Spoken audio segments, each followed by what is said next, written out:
Perhaps the least shocking headline I could have chosen. Elon Musk says we are sleepwalking our way into World War III. And he's correct. And I decided to use this story from the Post-Millennial to lead off because it was the least shocking. Sure, I could lead with the Pentagon saying they will hold Iran accountable for attacking our military bases. There's Bloomberg, U.S. carrier strike group deployed to Middle East after Iran is deemed responsible for attacks on U.S. military bases. Israel has declared to the press yesterday that Iran was involved in the Hamas attack on Israel, the terror attack that killed over 1,000, around 1,400 Israeli civilians, many more taken hostage. And it would seem that the conflict is going to eventually wrap in to World War III or induce. But again, decided to bring this one up because perhaps it's a more domestic warning. Perhaps it is sentiment. I don't know. You know, I've got a couple stories for you, and it seems that there's no answer for us. I have an article from Ben Shapiro talking about the need for the United States to intervene lest this become World War III. I have an article out of the UK from the Mirror, which has a military official saying the U.S. getting involved will make this World War III. Pick your poison. We are sleepwalking into World War III. Perhaps we are already there. I wonder how history will judge us. And as I often state when it comes to great wars, you don't know you're in it until sometime later. In the first couple of years, I believe it was the first couple of years of the American Civil War, they did not call it the Civil War. I think it was at first called like a rebellion in the South. And then I think about a year or two on is when they started referring to it as a war between the states and then eventually a civil war. And then history books decided to say, like, here's the time period of the Civil War. It's fascinating. We could say Bleeding Kansas was part of the Civil War. It absolutely was. But it was isolated mostly to Kansas. For those that aren't familiar, it was a 7-year period before the start of the Civil War, based on the history books, in which there was a civil war being fought in Kansas over whether or not the state would become a slave state or a free state. And now we are staring down the barrel of World War III. It will be interesting how history judges us looking back at all these articles, and they'll say, they truly did not know what they were in. You know, when you read history, and I recommend you read as much as you can, you'll see time jumps. And a lot of people don't think about this. It'll say, you know, on this date in this year, let's say 1940, this thing happened. By 1941, this thing had happened. And 1942 saw the launch of like, whoa. That's 2 years that went by. Now think about where we are. 2023. This conflict with Ukraine has now been going on for, what is it, over almost 2 years now? Has it been that long? The Ukraine-Russia war. And has it been that long? Maybe it's crazy, right? I wonder if in the future they're going to look back and say that the U.S. efforts to to change the leadership and back Ukraine joining the EU and NATO resulted in an assault from Russia. And you know, it'll be written by those who think they know best. Perhaps they'll argue in the history books that Russia's invasion was the start of World War III. Many have already stated it. But right now, the big news is that Iran attacked the United States. That's it. What they're saying, and they're saying it very softly, is that Iran-backed militias, very different, attacked U.S. military bases in Iraq and Syria. That's a very different picture. But either way, the grains of sand are being added to the heap. This will build sentiment in the United States in favor of war with Iran. But the more worrying story is that Hamas sleeper cells and Iranians have entered through the southern border. If there is an attack, Joe Biden will take the blame for it. And the general public of the United States will likely support some kind of expansion, some kind of war. Now, I don't know, because today we have the internet and things are very different.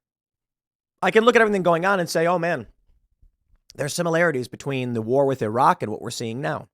But there's no guarantee, because sentiment in this country is split.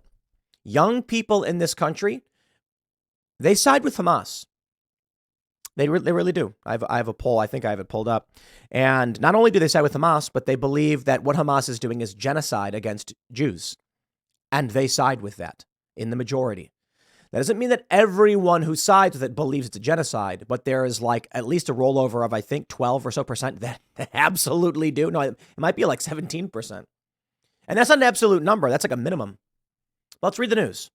And I'll start here with the sentiments of Elon Musk. The Post-Millennial reports. Elon Musk spouted off on a Twitter space on Monday with insights into the current state of global affairs. He said that a potential World War III puts civilization at risk, that the U.S. is lacking an advantage in terms of industrial output when it comes to China and Russia, and that those two nations are being pushed closer together in an axis of immense power against the West, and laying the groundwork for World War III. Quote, and so Russia has the raw materials, and China has the industrial capacity. It's frankly a perfect match from a war standpoint. So I think we need to stop doing that. It's unwise. And I think will lead to an immense risk to civilization. I want to emphasize like that. There's civilizational risk. There are tragedies on an individual level, tragedies on a community level. And then there's civilizational risk. We just need to make sure that we're not putting civilization itself at stake, which is World War III. He said he sees no benefit in prolonging the war between Russia and Ukraine. He called for peace in that conflict and a normalization of relations between the U.S. and Russia. Citizens of the two nations, he said, are essentially cousins. Presidential candidate Vivek Ramaswamy joined Musk in the space hosted by David Sachs, along with two others who were intrigued to hear the tech billionaire's perspective. I think we are sleepwalking our way into World War III, Musk said. Really, people should be deeply self-reflective. If they make their predictions have not come true, I think there's a typo there, they should consider whether perhaps there are other predictions might not come, where their other predictions may not come true. They use voice to text to translate this, guys. What is a track record here, he said, noting that no one alive today remembers the horror of a world war. As World War II vets have all passed, people today don't know what it was like. Musk said that we've all essentially grown up coddled. And he's correct. He is correct. Politico reports. Pentagon says it will hold Iran responsible for attacks on U.S. troops. The U.S. has ordered additional forces to the Middle East to protect personnel there. Do they need to call it Iran? They're militias, trained and backed by Iran, they say, and therefore, that's it. It's Iran. I think this is a choice being made.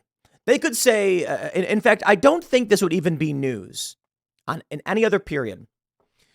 Militias have attacked U.S. bases. In some instances, no injuries reported. So is it breaking news? It is. It is when you're trying to drum up sentiment in the United States for mass mobilization into war in the Middle East. You start with something small. Iran is backing groups that are attacking us. Eventually, you'll get a wider array of skirmishes. U.S. encounters Iranian forces, U.S. soldiers critically injured, Iranian soldiers killed, et cetera, et cetera. And then eventually, you will get some kind of terror attack in the United States from Iranian forces or Hamas forces, because they've already been warning this as well. The groundwork has been laid. Whether or not it's intentional or not, you can call it intentional. These stories are coming out for a reason, or you can just say, we are sleepwalking into World War III. As these things happen all around us, you can see the signs. Perhaps some want World War III. Perhaps they don't. I don't know. I'm just telling you the dominoes are being laid one by one. And with the stories already in the press that Iran has attacked U.S. forces, and hear me talking about it, all that it takes next is for some degree of attacks. Maybe it'll be low-level attacks in multiple places from Iranian-backed groups or Iranian loyal forces in the United States who came into the southern border. And what happens? The U.S. will be backed into a corner. And even then, a Donald Trump presidency does not stop the conflict. This is the fear about having someone like Joe Biden in office, because he's not going to do what needs to be done. In fact, he's probably sleepwalking himself. But here we are. The Wall Street Journal outright says, Pentagon says Iran ultimately responsible for attacks on U.S. troops. So here we are. Head over to Google and what do you see? Oh boy, this one's fun. U.S. bases attacked in Iran is the search, and just look at all these stories. U.S. has Iran actively facilitating, Iran-backed terror groups, Iran facilitating, Iran-backed groups, Iran-backed groups, Iran. The powers that be in the United States have wanted this for quite some time, and oh boy, It looks like they're about to get it. Tucker Carlson issues a warning. Tucker Carlson highlights ominous sign about potential Iran war. Former Fox host has criticized Republican figures who are calling for the U.S. to go to war with Iran amid conflicts involving Israel. Speaking on his new show, which is hosted on X, Carlson said there are ominous signs. The Republicans are not fighting against the Biden administration, who said he was pushing for the country to head into a war with Iran as a retaliatory measure. He made the comments as fears grow that the violence between the Iran-backed Islamist militant groups, Hamas, and Israel could escalate into a wider conflict. So this we understand. Tucker Carlson has entered the fray. I give you this from Guy Benson, and perhaps we'll have to elaborate on this later on, but I think this is important for you to see. What this means in terms of World War III may be something we've never seen before. The amount of violence and attacks we may see in the United States may not even come from Iran. It may rip this country in twain when it comes from our own Gen Z. Guy Benson tweets, I just keep staring at these numbers. A slim majority of 18 to 24-year-old Americans say Hamas slaughtering civilians can be justified by the grievance of Palestinians. Then 62% of the exact same group agree the massacre was genocidal. Genocidal but justified. This is from Harvard Caps, Harvard Harris.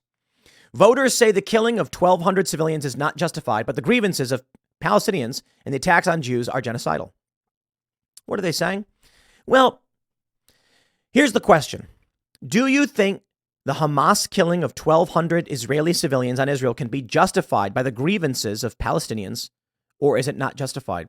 76% of people say it is not justified. Very interesting. 75% of those asked say it is genocidal. And those individuals would be correct. But then you look at the age group breakdown, and what do you see? 55 to 64-year-olds, 11% say that it is justified by the grievance of Palestinians. 89% say it's not justified. 45 to 54, it's 77. 35 to 44, 61. 25 to 34, 52. And guess what? 18 to 24-year-olds, only 49% say it's not justified. 51% of 18 to 24-year-olds believe what Hamas did in killing civilians explicitly in the question was justified. Worse still, 62% of 18 to 24-year-olds believe the attacks were genocidal. So what's the overlap here? Okay, so I was wrong. It's about 11% overlap, huh? There are 51% of 18 to 24-year-olds. I'm sorry, it's not 11%. It's a bit more, I would say. It's 51. Wow. This is an insane number to see. 51% of young people say the attacks by Hamas are justified. That's what you're seeing, especially coming out of these universities. 62% believe it is genocide. Now, I don't know how many of those who believe it's justified actually also believe it is genocidal. I think it's fair to say, perhaps of the 49% who are saying it's not justified, 49, right. So the number is about 14%. 49% say it's not justified. Let's give the benefit of the doubt and say every single one of those individuals believes it's not justified and it's genocide. That means there's about 14% left over that believe it is justified and it is genocide. That's a terrifying thought, isn't it? A terrifying thought. No, I'm sorry. Is it about 13%? I'm doing the math wrong. Whatever. The point is, not every person who is saying it's justified believes it's genocide. In fact, I'd be willing to bet if you went to the average far leftist marching through the street chanting Free Palestine and From the River to the Sea, they say it wasn't. Despite the fact they say all of these people are settlers. It's interesting. My question for them is, what amount of time needs to pass before a person living somewhere who was born there is deemed native to that land? No idea. I don't think there is an answer. I think the left is a chaotic, destructive force and is dominated by overt evil. I really do. Oh, I'm not going to justify Israeli airstrikes that kill civilians or anything like this. A horrifying report coming out yesterday. Justin Amash tweeting that his second cousins, his first cousins, killed in an Israeli airstrike. And here's the main challenge. You've got pro-Israel people saying Hamas attacked Israel. You've got pro-Palestine, pro-Hamas people. There's a distinction, but there is an overlap. Saying that they're settlers who stole the land. I see people asking questions like, if you were being occupied, would you just give up? And here's my response. First, this is not the United States. Israel is not the United States. Now, they're a strong ally in the region, yes. The United States and the UK were trying to establish a homeland for the Jewish people, but it's a lot more complicated than that. What we end up seeing is an argument of how far you can go back to determine who owns this land. And my attitude is kind of just like, maybe we should not be involved, but I don't know if that's a possibility. I really don't. Instead, what you get is an impossibility.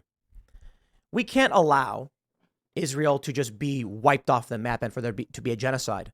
We cannot allow a people who think that all settlers are not civilians and thus fair game to go in and massacre people in villages.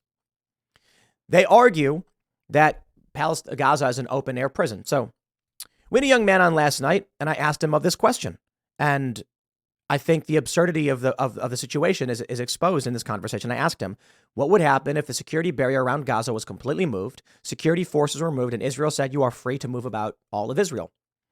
And he said violence would be on both sides. Both sides? Okay.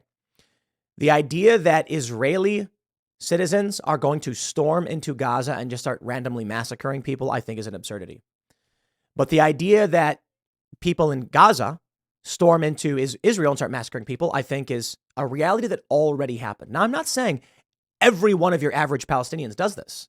In fact, I believe it would be a slim minority, but it would happen. And so the violence on both sides, no. You can make the argument that Israel stole the land. Fine. That's not solving the problem. That's justifying the escalation of tensions into World War III. Let me stress this now. The people who are arguing that Palestine, Hamas, Gaza, etc. are justified in attacking Israel, calling for escalation. My argument is you may be mad about 1940, was it 48, 47, 48, 19, I think it's 48 and 67. You may be mad about the expansion, the encroachment, whatever you want to believe. Be mad about it.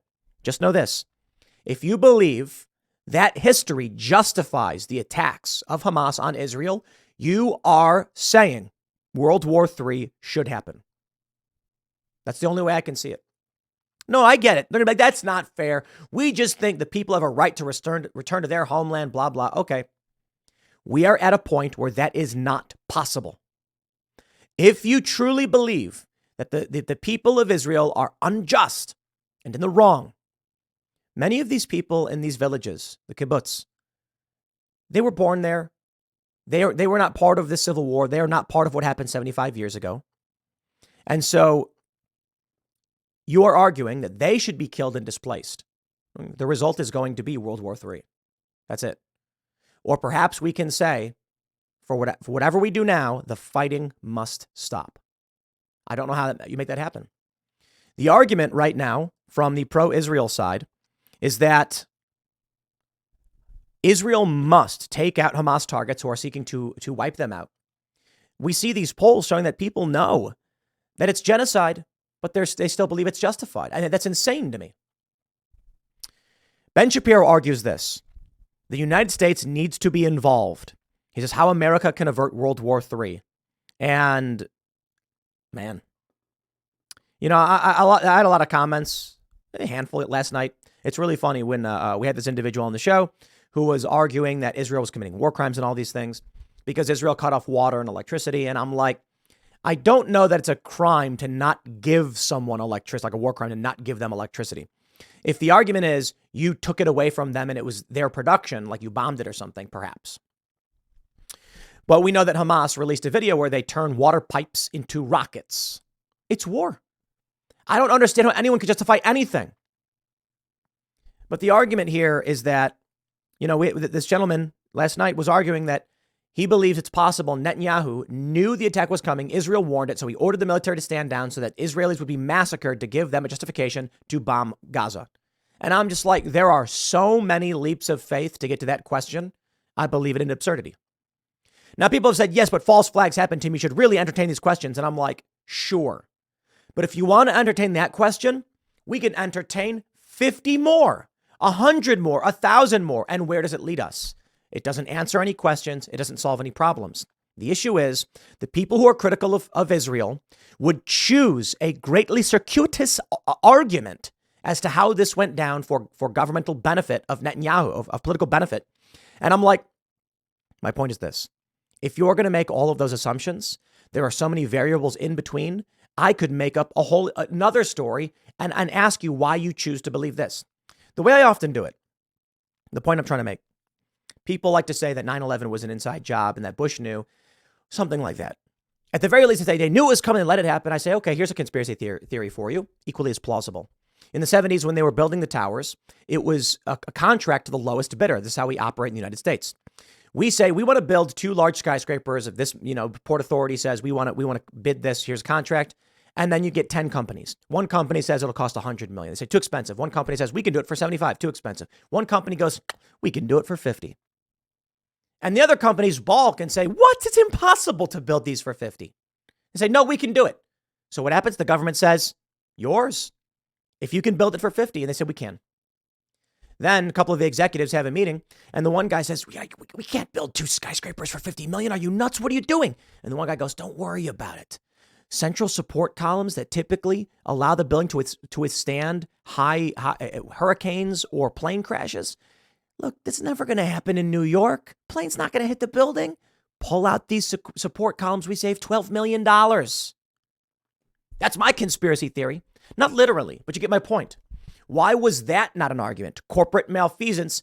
Or how about this? They cut the budget on the buildings. My point is this. I don't know. My issue with conspiracy theories is that people choose which circuitous path makes the most sense. Ultimately, my point is this. You have people who want so desperately to believe that Israel is evil, that they will say that Israeli soldiers killed their own citizens. They're putting articles out saying that Netanyahu allowed this to happen. And I'm just like, you have made too many assumptions for me to even entertain this possibility. By all means, think it and ask the questions, fine.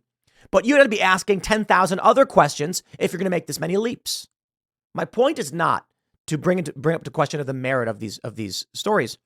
My point is that there are people who are so passionate that they will ignore logic and entertain possibilities which require numerous assumptions.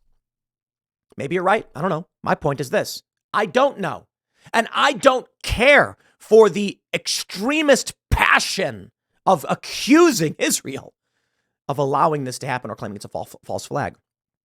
Ben Shapiro argues, U.S. intervention, U.S. strength will prevent the conflict from escalating to a point in which Israel goes into all-out war, roping in other nations. In the inverse, at the Mirror, you have a ex-Royal Navy chief saying the U.S. involvement will bring in Russia and result in World War III. So pick your poison. If the U.S. gets involved, Iran is forced to intervene. Ben Shapiro says if the U.S. doesn't get involved, Iran is forced to intervene. Have fun, ladies and gentlemen. It would seem that the only outcome here is going to be World War III. So the only thing I can tell you is that I hope you're prepared for where this brings us. Because I only see escalation. Internally in the United States, I hope you're prepared for what this brings us. Far left extremists, they know no morals. They know no political cause. Their morality shifts on a whim. And they're already attacking innocent people in the streets. They've been doing it for years. They believe that the attacks on Israel are justified, and they also believe it's genocide. These are people who believe genocide is justified. It's horrifying. I don't know what percentage, but the percentage exists. What do you think they'll do to you? I hope you're prepared. That's all I can say. And I hope it doesn't happen, but I don't know how else this plays out. I'll leave it there. Next segment is coming up at 1 p.m. on this channel. Thanks for hanging out, and I'll see you all then.